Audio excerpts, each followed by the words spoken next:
علی بھائی اگلا سوال ہے، مجلس نمبر 111 میں آپ نے صحیح مسلم شریف کے مقدمے کو بیان کر کے اور اس کی بڑی ہی جاندار ایکسپلینیشن کر کے امت محمدیہ صلی اللہ علیہ وآلہ وسلم پر بڑا ہی احسان فرمایا ہے، جس کی جزا صرف اللہ ہی دے سکتا ہے۔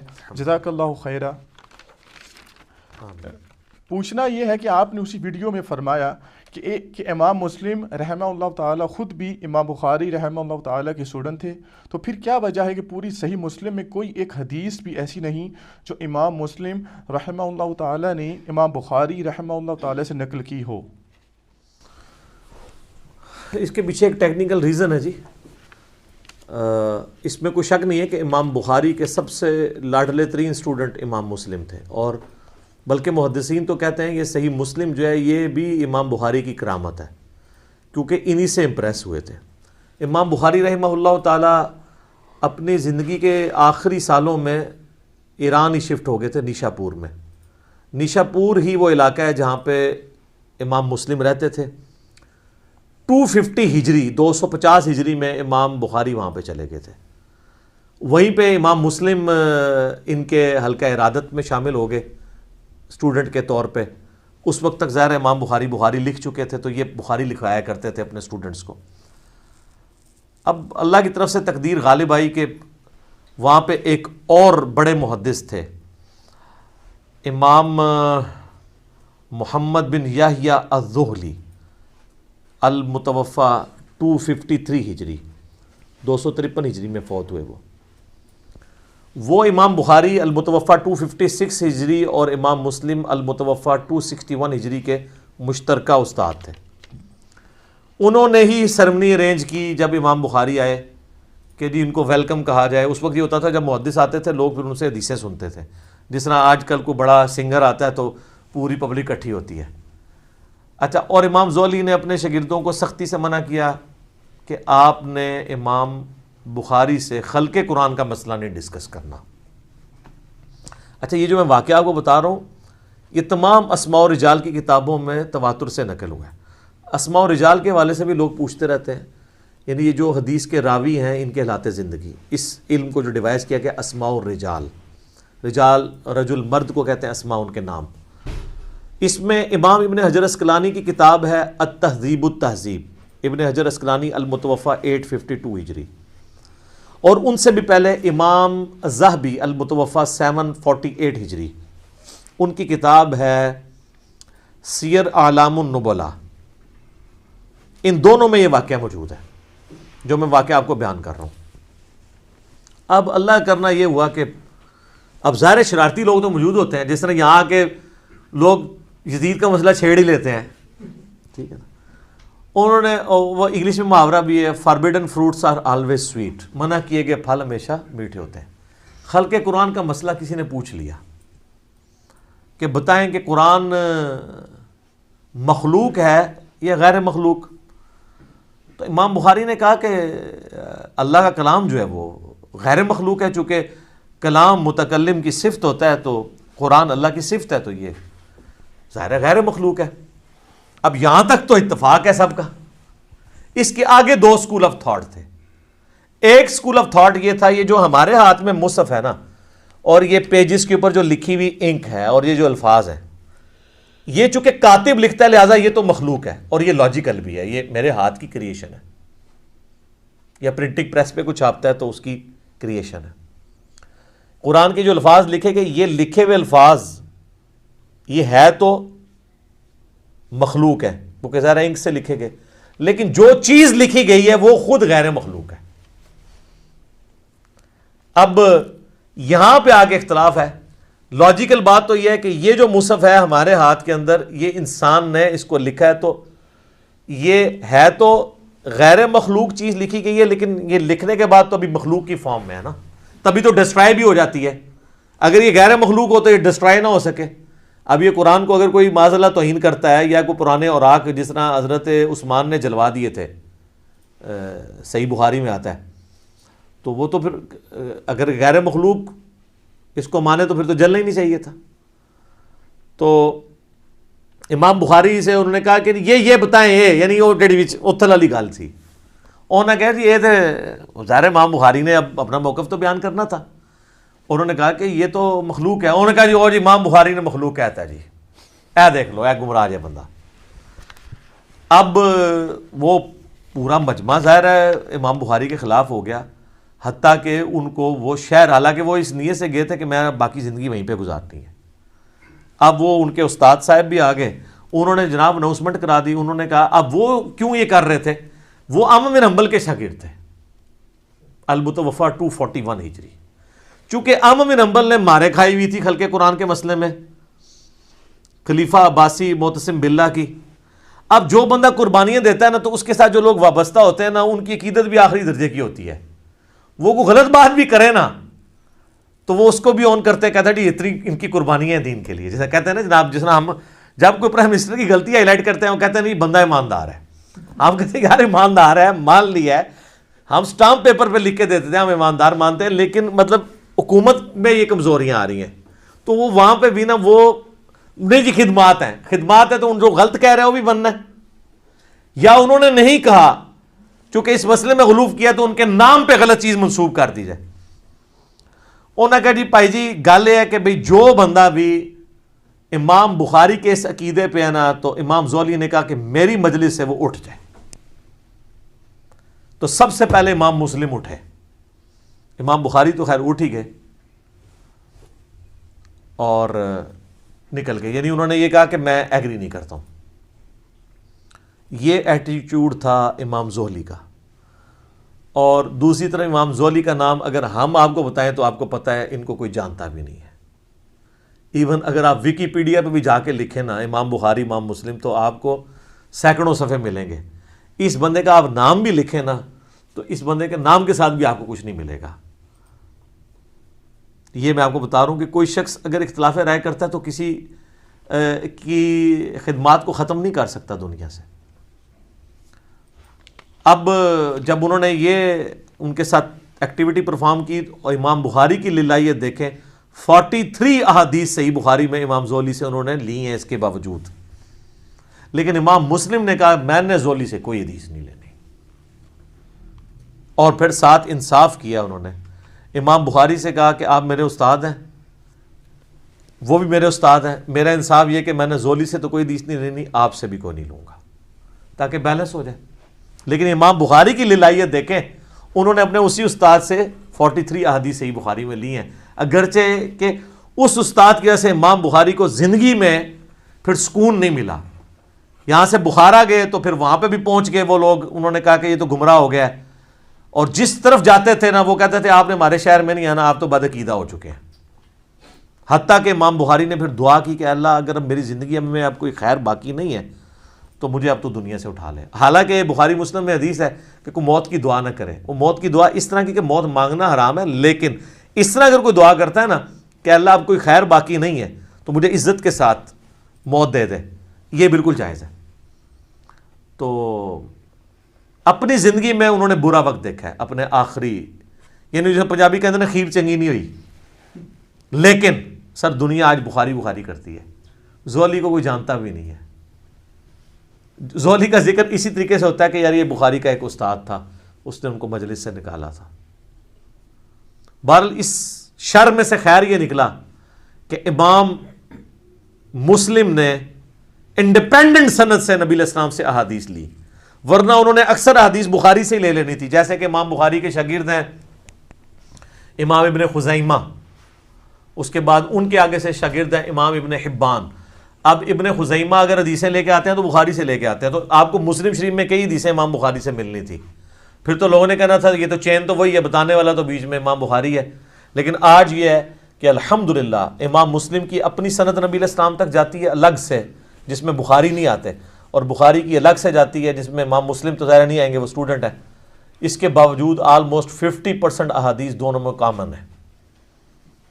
1906 احادیث بخاری مسلم میں کامن ہے, جو الگ سے عرب سکالر نے کتاب لکھی ہے اللؤلؤ والمرجان, جو قرآن میں ہے نا 2 موتی ہیں, تو انہوں نے کہا ایک موتی بخاری ایک مسلم, وہ ایک جگہ جمع کر دی انہوں نے. اردو میں بھی اس کی ٹرانسلیشن ہو کے آ چکی ہے, اور ویسے اگر آپ کنٹینیوس نمبرنگ دیکھیں تو بخاری میں 7563 احادیث ہیں اور مسلم میں بھی 7563 ہیں. یہ انہوں نے آنر کیا, دونوں کی نمبرنگ اس طرح ایڈجسٹ کی برابر ہے.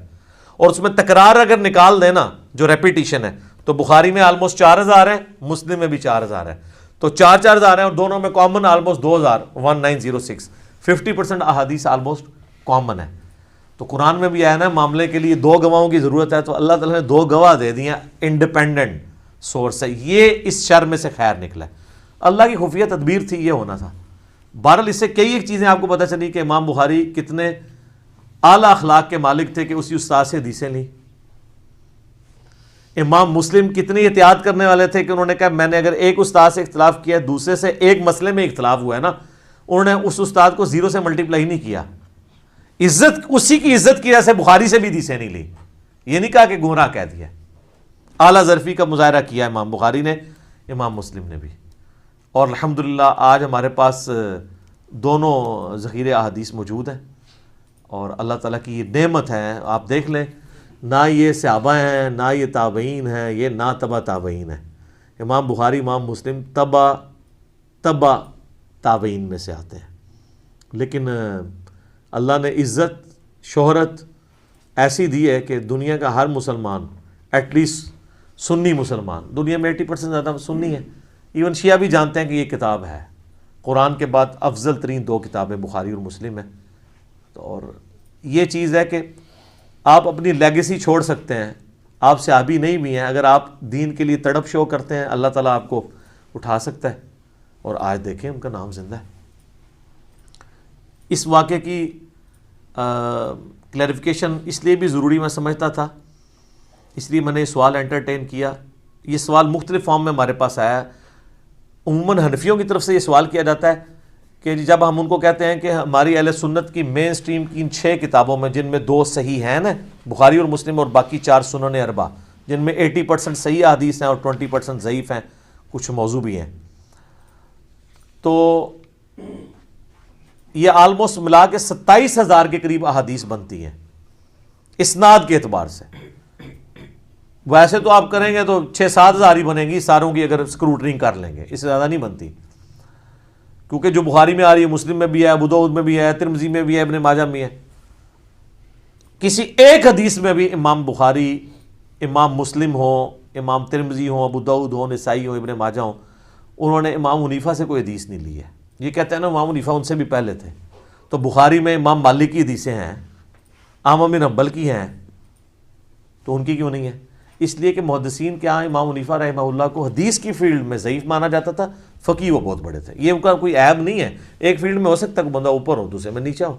مسئلہ 197 میرا ریکارڈڈ ہے. تو وہ کہتے ہیں جی پھر تو اگر یہی رول مانا جائے تو امام مسلم بھی تو بخاری کے شاگرد ہیں, انہوں نے بھی تو کوئی نہیں نہ لی. یہ ڈاکٹر طارق القادری صاحب نا ایک ویڈیو میں کہہ رہے تھے, تو وہ نہیں لی, اس کے پیچھے تو یہ ریزن ہے کہ انہوں نے اس وجہ سے نہیں لی ہے. یہ نہیں ہے کہ وہ امام بخاری کو گمراہ سمجھتے تھے یا امام بخاری کو ضعیف سمجھتے تھے, ایسا تو نہیں تھا. اچھا, پھر انہوں نے خود اس میں تھوڑا سا اس حوالے سے بھی کلیئر کیا کہ جی وہ اصل میں امام بخاری کا موقف یہ ہے کہ جس کا عقیدہ جو ہے نا وہ یہ ہے نا کہ ایمان کم اور زیادہ نہیں ہوتا, تو امام بخاری اس عقیدے کو غلط سمجھتے تھے. احادیث کی روشنی سے بھی ظاہر ہے یہ غلط ہے, ایمان کم زیادہ ہوتا ہے. تو اس لیے امام بخاری ان کے عقیدے کو صحیح نہیں سمجھتے تھے امام حنیفہ کے, اس لیے ان سے حدیث نہیں لی ہے. یہ اب ان کو بال پتہ ہے, انہوں نے بیان بھی کی. اور ساتھ اینالوجی یہ بنائی کہ امام بخاری سے بھی تو مسلم نے بھی تو کوئی نہ لی, اور پیچھے یہ ریزن تھی. یہ دونوں ریزنوں میں زمین آسمان کا فرق ہے. وہاں پہ وہ عقیدے کی کو غلط سمجھتے ہوئے, اور یہاں 2 استادوں کے اختلاف میں پارٹی نہ بنتے ہوئے انہوں نے یہ کیا ہے. یہ 2 چیزوں کو مکس نہیں کرنا چاہیے. اور میں یہاں پہ یہ بھی کلیئر کر دوں, وہ کہتے ہیں جی وہ امام مسلم کو 3 لاکھ حدیثیں یاد تھیں, تو اس میں تو صرف انہوں نے لیے 7563, اور تکرار بھی ختم کریں تو 4000 ہے. تکرار ختم کر کے کنٹینیوس نمبرنگ کو توڑ کے فواد عبد الباقی نے ایک دوسری نمبرنگ بھی کی ہے جس میں 3033 حدیثیں ہیں. یعنی ایک صحابی سے اگر ایک حدیث ہے اور دوسرے سے بھی اسی سے ملتے جلتے ہیں تو ان 5-6 جس نے پہلی 6 حدیثیں صرف یہی ہیں کہ جس نے میری طرف جھوٹ منسوب کیا اپنا مقام دوزخ میں دیکھ لے، اس نمبرنگ میں اس کو ایک ہی نمبر دیا انہوں نے. حضرت علی سے بھی ہے، حضرت ابو ہریرہ سے بھی، حضرت انس بن مالک سے بھی، حضرت مغیرہ بن شعبہ سے بھی، حضرت جابر بن عبداللہ سے بھی، حضرت جو ہے وہ عبداللہ ابن عباس سے بھی. لیکن کانٹینیوس نمبرنگ میں یہ 6 نمبر چلیں گے. ڈس کانٹینیوس میں جو فواد عبد الباقی نے کی ہے وہ انہوں نے اس کو ایک ہی نمبر دیا ہے. اس وجہ سے وہ نمبرنگ کا اختلاف. اسلام 360 میں ہم نے بہرحال کانٹینیوس نمبرنگ ڈلوا دی ہوئی ہے بہت پہلے ہی، میں نے کہا کہ تاکہ آسانی ہو جائے. اور میں ضمناً بتا دوں بخاری شریف کے جو چیپٹرز مسنگ تھے نا وہ بھی ڈال دیے انہوں نے، آپ چیک کر سکتے ہیں. اب رمضان آنے والا ہے نا تو آپ نے جا کے بخاری شریف میں نے بتایا تھا 692 نمبر حدیث کی ہیڈنگ میں امام بخاری نے لکھا ہے کہ سیدہ عائشہ کا غلام تھا زکوان جو مصحف ہاتھ میں پکڑ کے انہیں قیام اللیل کرواتا تھا، اور اس کی پوری سند جو ہے وہ سنن الکبریٰ البیہقی میں اور مصنف عبد الرزاق میں ہے. تو پہلے جب میں بتاتا تھا اسلام 360 میں 692 کی ہیڈنگ میں جائیں گے، ہیڈنگ میں غائب تھا، وہ ہیڈنگ انہوں نے ڈالی نہیں تھی، وہ اب ٹائپ کر کے ڈلوا دیا انہوں نے. یہ مسئلہ حل ہو گیا. میری زید بھائی سے پچھلے ویک بات ہوئی تھی، میں نے ان کو کہا یہ مسئلہ بنا ہے تو کہتے ہیں میں نے کروا دیا ہوا ہے، کیونکہ لوگ اس کو نیگیٹیولی دیکھ رہے تھے کہ انہوں نے بخاری میں سے چیزیں نکال دی ہیں. تو میں نے کہا وہ کسی درجے تک ٹھیک ہی دیکھ رہے تھے، آپ نے کیوں نکالی ہیں اس طرح؟ اگرچہ آپ نے، وہ کہتے ہیں میں تو ہیڈنگ سمجھ رہا تھا چونکہ اس کی نمبرنگ نہیں تھی، لیکن میں نے کہا امام بخاری کا فہم ہے وہ تو آپ نے بتانا ہے. تو یہ کہتے ہیں 3 لاکھ حدیثیں، وہ 3 لاکھ اسناد ہیں یار. قرآن کی آیات آلموسٹ 6,500 ہیں، 6,666 نہیں ہے سر، وہ بھی کہانی جائے نا. تو حدیثیں کیسے 3 لاکھ 6 لاکھ ہو سکتی ہیں نبی علیہ السلام کی زندگی میں؟ آپ کی عمر نو تھی کہ آپ نے 6 لاکھ حدیثیں بیان کرنی تھی؟ ٹوٹل احادیث جو ہے نا نبی علیہ السلام کی 10,000 سے زیادہ نہیں ہے. ساری کتابوں کی بھی جمع کر لیں. ویسے تو آپ کہیں گے 27,000 تو ادھر پڑھی ہوئی ہیں اور مشکات کی بھی 6,000 ڈال لیں، تو مشکات میں بھی اسی میں سے ہی ہے نا. اگر یہ حدیث ہے کہ میری طرف جھوٹ منسوب کیا تو اپنا مقام دوزخ میں دیکھ لو، تو یہ بخاری میں بھی ہے، مسلم میں بھی ہے، ابو داؤد میں بھی ہے، ترمذی میں بھی ہے، نسائی میں بھی ہے، ابن ماجہ میں بھی ہے، اور مشکات میں بھی ہے. مشکات تو خیر اسی کے نوٹس ہیں. 7 جگہ پہ ایک حدیث ہے تو اس کو 7 دفعہ تو نہیں گنا جائے گا، 1 دفعہ. اور اس ایک حدیث کے بھی امام بخاری کئی ایک طرق لے کے آئے ہیں بخاری میں، اور ہر ایک کو علیحدہ نمبر دیا گیا بعد میں. امام بخاری مسلم نے تو نمبرنگ نہیں کی تھی، نمبرنگ تو ابھی 40-50 سال پہلے ہوئی ہے اسٹینڈرڈائز، تاکہ آسانی کے ساتھ ڈھونڈا جا سکے. تو اب وہ آپ یہ کہیں گے کہ جناب یہ 7 حدیثیں ہوگی، 1 ہے. اس کو آپ یوں سمجھیں کہ ایک صحابی نے نبی علیہ السلام سے حدیث سنی، اس نے 10 تابعین کو سکھائی. حدیث 1 اسناد 10، ہر تابعی نے 10 تبع تابعین کو سنائی. ایک حدیث 100 اسناد. اور امام بخاری امام مسلم تو آ رہے ہیں تبع تابعین میں، وہاں پہنچتے ہوئے ایک ایک حدیث کی 1000 اسناد ہیں. اگر ایک صحابی بھی ہو اور اگر کئی صحابہ ہوں تو لاکھوں میں اسناد جائیں گی. انما الاعمال بالنیات کی 700 اسناد ہیں، حدیث تو ایک ہے. کہتے ہیں جی وہ لکھاں حدیثاں سنتے، انہوں نے نا تھوڑی جی وہ جڑیاں نہیں لئیاں وہ ساڑیاں سر، وہ ہے ہی نہیں سنتے. اچھا دیکھیں جو چیز سامنے موجود ہے اس کو تو نہیں ماننا، جو انہوں نے نہیں لی وہ ماننی. وہ تسی لے ہی نہیں مندے پہ ہو، تو جو انہوں نے نہیں لی ہوئی ہے وہ تو آپ نے ماننی نہیں تھی. ٹھیک ہے، تو یہ اسناد ہیں میرے بھائی، یہ کوئی اس طریقے سے حدیثیں نہیں ہیں، سندیں ہیں، ان کی طرق ہیں اتنے زیادہ.